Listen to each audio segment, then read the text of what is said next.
Welcome back to Global Lens Macro to Micro. Today, I am joined by Professor Adam Dixon, the Adam Smith Chair and Director of Panmure House. Panmure House, for those of you who don't know, was the last home of the great economist and moral philosopher Adam Smith. Adam, welcome and thank you for taking the time. Thanks, JB. Always great to chat with you. Thank you. And the reason why you're here is because I felt you would be the perfect person to cover a topic that we often talk about, you and I, a topic of great interest nowadays, great importance, at times controversial, which is, in essence, how we can make capitalism more sustainable. And before we try and answer this difficult question, I felt we should start with a bit of definitions, and maybe with the help of Adam Smith that you know so well. And let's start with defining capitalism. What is capitalism, or what it should be, and why you think it remains a system that we should try and preserve at all costs? Right. So I think probably the easiest way, rather than becoming too academic with it, is instead of talking about capitalism, we can talk about commercial society, because that's what effectively Adam Smith talked about, and his contemporaries. Your listeners may not know, but the term capitalism actually came about in the mid-19th century, and it's a Marxist invention. The first person to use it was Louis Blanc, who was a French socialist and journalist, and he was the first to talk about this system and in the height of the Industrial Revolution. But Adam Smith used commercial society, and I think rather than kind of going down the route of what is capitalism in a, let's say, Marxian definition, and there's nothing wrong with that. There's, we can have an academic debate about that, but I think when most people think about capitalism, the way it's used in the Wall Street Journal or on CNBC, they're really effectively talking about market society, right? Where markets, where private property, property in general, exchange, trade, kind of shape the world that we're in. And markets are quite important. In contrast to, say, a planned economy where the government or some central authority decides this is what we're going to do and this is how we're going to get there. We think of capitalism as this freer system, if you like, and it's not perfect. And, those that want free markets will say, actually, we don't have free markets in many places. And some would say that we never have. But suffice it to say, capitalism, let's just call it market society, or a society where markets have an important part in terms of allocating resources. I like your definition, and I like to think of capitalism as indeed a system whereby there's the best combination we found of freedom on the one hand, as you said, and efficiency, and that's your point about allocation of me. And indeed, this is these are the two main reasons why certainly you and I and a lot of people feel it's something that should be preserved. Now, before we go to the main question of today, let's define now sustainability. And sustainability, you and I have discussed this at length. Some people talk about sustainability, some people talk about ESG, and without necessarily knowing what E, S, and G stand for. Some people talk about a responsible capitalism. What is your definition of sustainability, and why you think this is the relevant one we should use when we try and rethink capitalism? So I think there's two things to say. Firstly, sustainability of what, right? So if we say sustainable capitalism, on the one hand, you could say, oh, we're interested in sustaining capitalism, this system, this economic system that is the most efficient at allocating resources, the most innovative system we have that will lead to better social outcomes and more prosperity. So you can think of sustainability in a basic sense of you want something to be sustained over time. However, most people, when they hear the word sustainability, and again, thinking about the Wall Street Journal, the Financial Times, or those watching CNBC, they're thinking about, sustainability primarily in terms of environmental sustainability. The challenge, however, is and I'm not a natural scientist, I'm not an environmental scientist, so I have to be careful, but environment is a nonlinear system. You have things like the climate, which is a global, the atmosphere is global, but a lot of environments are local in nature, right? So we think of waterways. I mean, local in the sense of, yeah, if you have, the Meuse, the famous river that runs from France through Belgium and the Netherlands and, through to the North Sea, right? Yes, it crosses boundaries, but in effect, it's a local system, whereas the climate is global. And so it's difficult to talk about, when we say environmental sustainability, it's like, well, where is this happening and how? And the problem, I think, often with sustainability is nowadays it's, environment is code word for climate, but climate is a very distinct part of the environmental system. You have biodiversity, and it's not to say that these aren't systems that work together. Now, back to your question about how we think about sustainable capitalism. I think the simplest definition is how can we use markets and market agents to allocate resources such that the environmental harms of economic activity are reduced as much as possible. And those that are creating the externalities, and a externality is a economic term, which when you have an activity and you produce something, so if you are a factory and you burn coal and carbon dioxide goes in the air, the externality is the carbon that's going in the air that you don't have to pay for. Now, policies can come in to make you pay for it. And there's different economic, tools and policy tools that governments can use, such as carbon taxes or trading systems. And that's effectively what we get down to, is the role of markets and market agents on sustainability. How do we create outcomes that reduce those environmental harms? And yes, we can measure those. We have environmental scientists that can measure carbon dioxide in the atmosphere. They can measure pollution. And I'm of the mind that we should reduce those as much as possible. We should want to have a clean environment because it's better for our health. It's better for nature and biodiversity. And this might, presage a follow-up question: is it the right thing to do? Yeah, you indeed. You're going to the question I was going to ask next. But before I do that, is it only about the environment that we should try and think capitalism?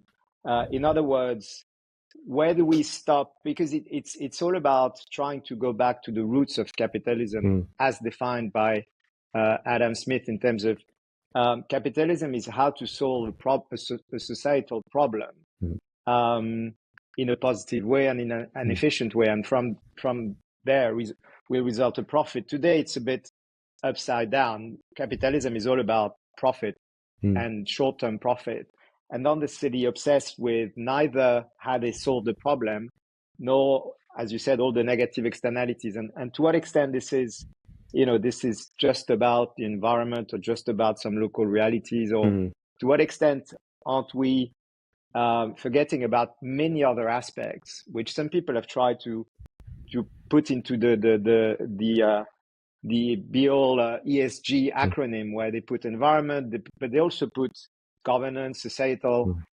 So suddenly all of these diversity policy, all of these things about gender balance on boards and stuff are thrown in. And to what extent this should be the thing we're trying to pursue, i.e., it's not just about the environment, it's about any corporates trying to be, quote unquote, a good citizen. So not just in terms of pollution or carbon footprint or what have you, but also in terms of positive externalities to society. No, I think you're absolutely right. I mean, many corporations or institutions are thinking about the sustainable development goals, right? And those sustainable development goals think about social outcomes. ESG, you're correct in saying it's environmental, social, and governance. However, this is where it becomes tricky. Now, first, I will say, it again, what Adam Smith identified about a commercial society is about, well, people are solving problems that society has, or technological problems, and they create more material goods, prosperity, and this is a system we should have. And you're right in the saying that we should go back to that, in the sense of businesses should be solving problems, whether they're social, individual, technological. Now, the problem, though, and this is where ESG, if we want to get a bit more political with it, or even the SDGs, is we still have to ask whose responsibility is it to solve a particular problem. And likewise, and this is something that Adam Smith recognized, but also Smithian acolytes such as F.A. Hayek, is that yes, markets are powerful. However, markets can't do everything. There's a role for civil society. There's a role for the state, right, for certain activities. And this is where it becomes quite tricky in the sense of what are we expecting market agents to do? And what are we expecting the state to do? And what are we expecting civil society? And when I'm thinking of civil society, it's everything from, bigger NGOs to smaller scale local kind of community groups that get together and do all kinds of certain things, but that make the fabric of life possible. And they support markets, they support well-being generally, and they make people more productive. Likewise, the state is important for various things, various large infrastructure. But it becomes tricky with the ESG movement. And this is why you see a lot of the pushback, particularly in the United States, and a lot of asset managers kind of pulling back and corporations being very, very quiet about it, is the questions being asked is that, well, who are you, Mr. CEO, or hopefully Miss CEO, right? We should have more women CEOs. Who has given you the authority to solve this particular social problem or this environmental problem? Maybe not environment, but a social problem that is beyond what your business is about. If your business is about building cars, well, focus on building cars that are safe, efficient, environmentally friendly, so on and so forth. Don't go off and try to solve some other social problem because that's not your responsibility. And who gave you that authority? And this is something that Milton Friedman wrote in 1970 in his famous, the point of business is to make profit. Which has been pilloried in various forms, but effectively what Friedman was suggesting in that paper is that businesses should do what they do best and as their particular line of business. Now that's quite business can be a lot of different things. I mean, this, having built businesses and sold businesses, and you can make businesses do a lot of different things in making money at the same time. But then there's that certain sense of, well, wait a minute, maybe it's actually more efficient for civil society to solve a particular problem, or maybe it's the state to determine that, right? So my view is, for example, do we want CEOs to decide whether child labor is a good thing or a bad thing? Or should we just, as a democratic polity, get together and say, actually, you shouldn't have child labor. It should be banned and there's no discussion, right? And you can think about different things where it's, no, this is the job of parliament or the legislature to decide this is a good thing or a bad thing. So this is where I think it gets tricky. And this is where the politics of ESG or corporate social responsibility are quite tenuous, because they ask fundamental questions about what businesses should and shouldn't do. I'll say one final point on this is that it becomes tricky, though, when you have corporations that are multinational. They work across different markets. I'm thinking about, companies that are buying clothing from Bangladesh and say, well, why it's my responsibility to worry about the labor conditions in Bangladesh? It should be for the Bangladeshis to worry about. And you can say, yeah, it'd be good for the Bangladeshi government to worry about. And I'm not picking on Bangladesh, by the way, but in the sense of, if you're a big apparel company, it's like, well, you have all the power, not the, and frankly, the Bangladeshi or whoever government is not the one that's providing these, the restrictions, or let's see, the conditions for workers that actually are useful and morally correct. So perhaps it is good for you corporation, you multinational corporator, to look at your supply chain. So this is where it becomes a bit tricky. I think we're approaching the heart of the discussion here when it comes to, in particular, what regulation can achieve and what it cannot achieve. And you've talked about Hayek and you've talked about Friedman. So nice, a good time to talk about regulation. And as you know, although I completely recognize what you just said, i.e., there's a lot of things that belong to state level civil society, and it's not for corporates to sort of even participate to that discussion. When you try and implement at a very fine level regulation that have to deal with all of the potential negative externalities of a company, you end up with, it's Kafka. You end up with an incredibly complex and not even effective set of regulations.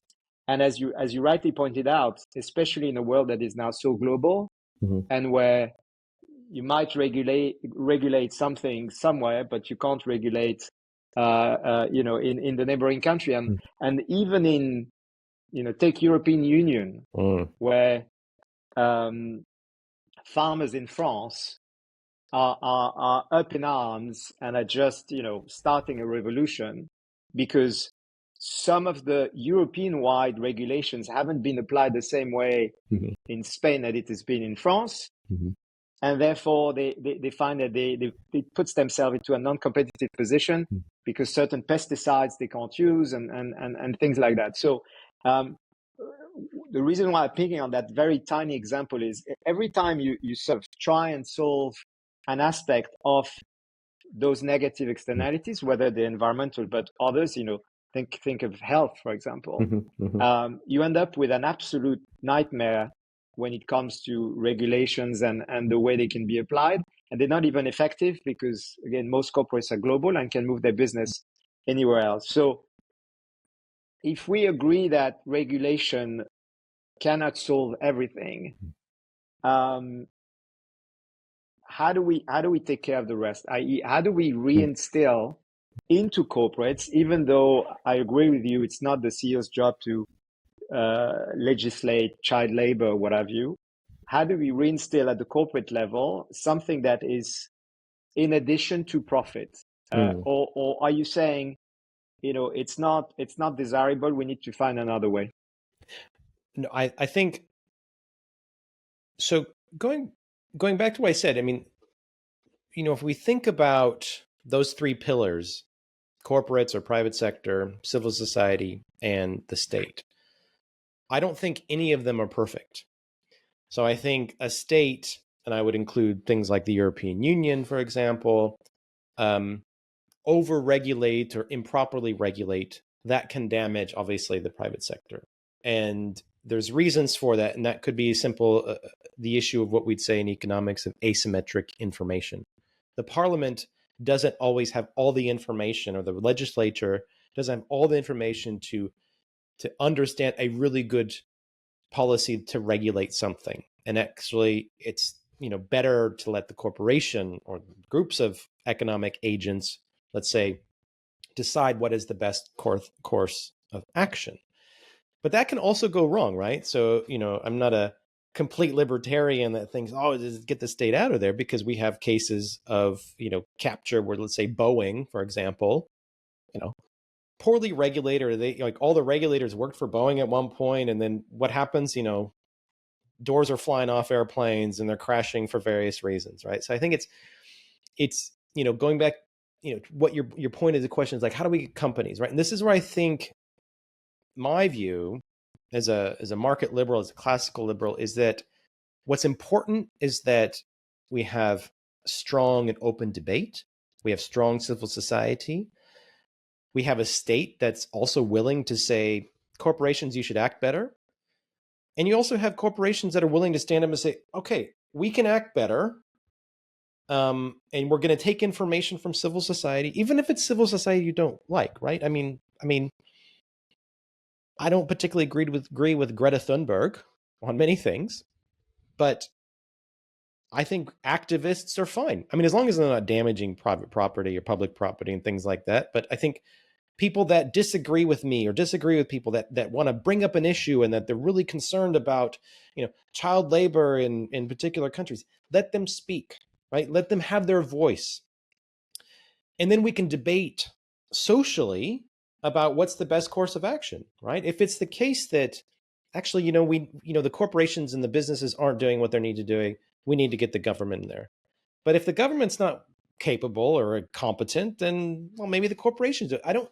The thing is, I don't have a perfect answer for you, but that's why I think it's important to understand that it's not an either or, right? We need to have competence across the board. That's the real challenge. And we also need to experiment, right? We need to allow for corporations to experiment with solutions. We need to ask those questions. Shouldn't civil society be the one that's solving a particular problem, or should it be the state? Right? I mean, just to give you an example that's really got me worked up the last week or so is the European Parliament Transport Committee wanting to require everyone that flies in Europe that they have to they can have a carry-on bag, and this completely destroys the low cost model. It will double or triple the cost of tickets. And rightly, the aviation industry is saying, well, wait a minute, you're basically, government is inserting itself, in this case, the European parliamentarians, inserting themselves into our pricing decisions, our business model.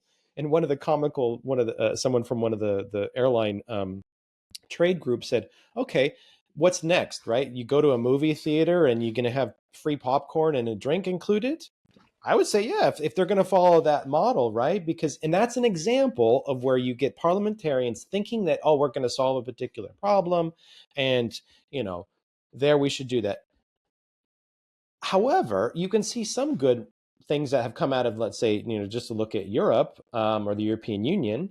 I think it's irritating that Apple for so long didn't want to adopt USB-C. And so everybody's like, wait a minute, my wife's got a Samsung and my daughter has a Samsung, but I would like to have, oh, wait a minute, I've got an Apple, and, we've got a bunch of cables at the house. Now they've sort of standardized it. So sometimes you need government to come in and be like, no, that's a rent-seeking, it's not technologically kind of sound, and let's make it better for people, So again, there's not a perfect answer, but I think ultimately it comes back to that, for me, that classical liberal viewpoint of let's discuss and debate. Let's not assume that any one of these pillars has the right answer, but let's not constrain any one of these pillars in terms of trying to find, right? So we shouldn't necessarily have a big state, but sometimes we need to have a big state to do things. Likewise, corporations shouldn't have too much power, or civil society shouldn't have too much power. And I think that's going back to Adam Smith. That's what he was concerned about. It wasn't about, it should just be all private sector doing things. No, he was concerned about who has the power and who's concentrating that power and using that to their advantage at the expense of everyone else. And I think that is what we have to kind of counter. I mean, it's certainly, I can only agree with the fact that it's not an either or. Mm-hmm. And also it's probably a topic for another episode, but the need for open and robust debate and not having people who just use a bunch of self-serving narratives and mm-hmm. are not particularly interested in confronting views and ideas. And I think technology can certainly help. Yeah. Now, if we are on that, I mean, to me, there's another aspect which is probably I'd say two aspects which can help. One is you just talked about the debate, the activism, the transparency, and what have you. I think when I think as a practitioner and how management work, how boards make them accountable, there's also, I think, a tweak to be found when it comes to governance and time. Mm-hmm. And let me elaborate a bit on that.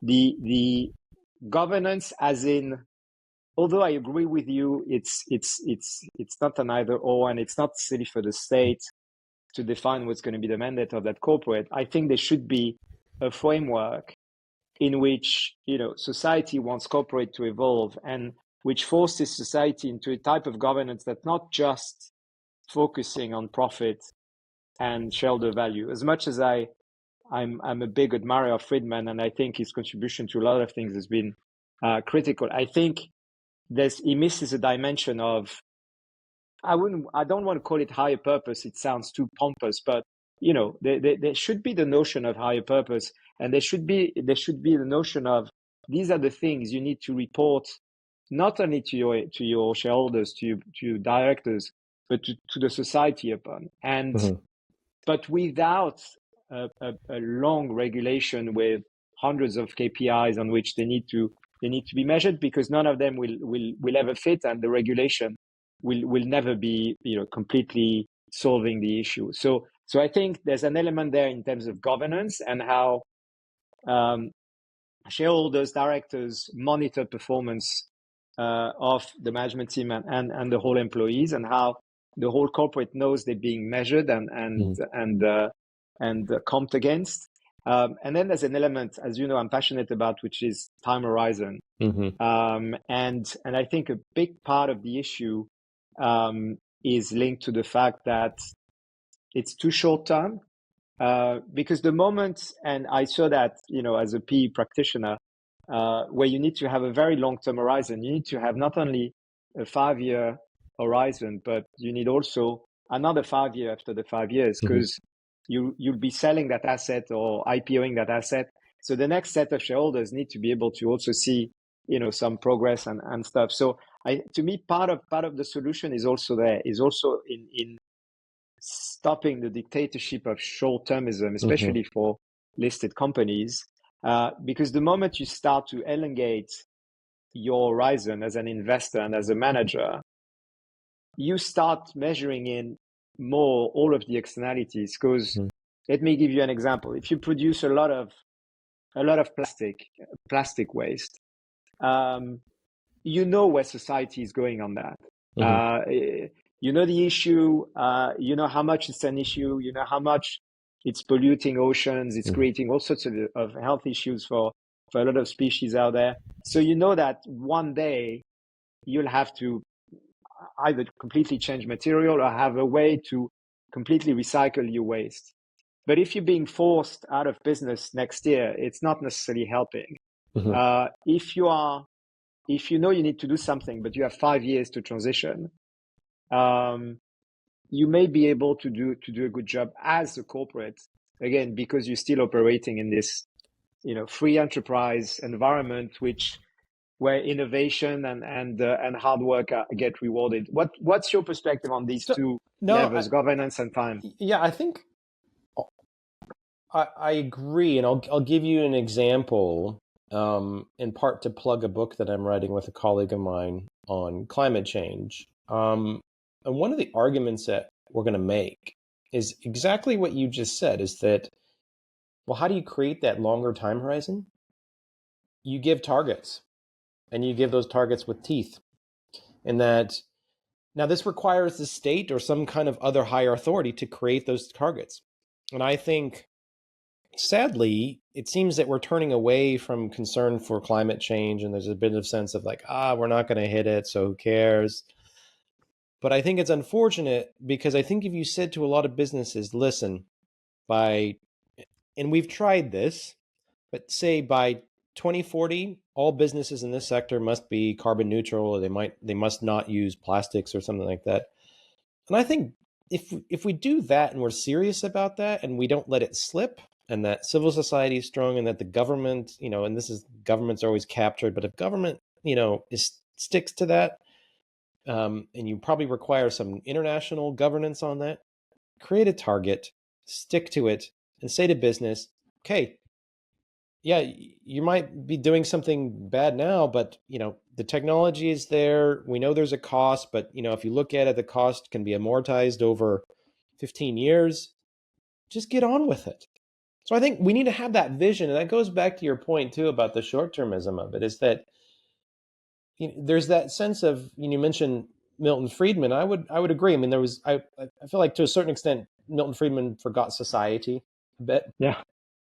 And that's why I think, it's better to look at the likes of Adam Smith or Hayek or many other thinkers, right? Where if you're overly economistic in your thinking, you miss these other things, you miss the messiness of it. And it can't just be we're all kind of rational actors that are thinking and acting in our self-interest. Sometimes we need to have a conversation together. We need to think about that. We need to agree that we need to do something.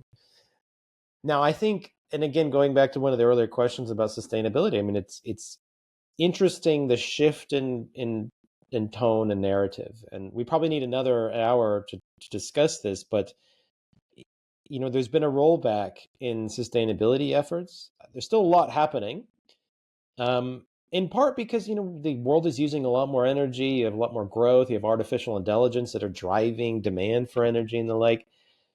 And you have a lot of people saying, "Oh, okay, well, we're just going to delay. It's okay." And you see also, which is a bit problematic, more and more voices that are saying, "Oh, yeah, see, all this climate change was just it's nonsense." Right? And I think actually, no, the science is pretty clear. We might not understand the effects of climate change, right? And I think some of the hyperbole that it's going to be civilization ending and it's this huge crisis doesn't necessarily help. It could be bad though, but it might not be so bad. But it's something nonetheless, whether it's really, really bad or not so bad, it's something we should address. And the really important point is that we can address it. We have the technology to do that. We have the capital to do that. And we still see capital going in. Some of that capital will come from the private sector. Some will come from the state. That's just the nature of it. Adam, it's been a fascinating discussion. I think we could probably last for many more hours, but it's been fascinating. I want to keep in mind a few things you said. One is it's not an either or. There's a combination of elements. There's no silver bullet there, but it's important to protect capitalism because it brings freedom, agency, and efficiency. Second, that Friedman may have forgotten society, and it's about keeping profit, but profit as a consequence rather than as the ultimate goal, and putting back society and nature in the mix, and hopefully with a bit more thinking and a bit more time, we'll get there. Adam, I want to thank you. It's been fascinating, and we'll have many more like these. Absolutely, Thank you. JB. Thank you so much.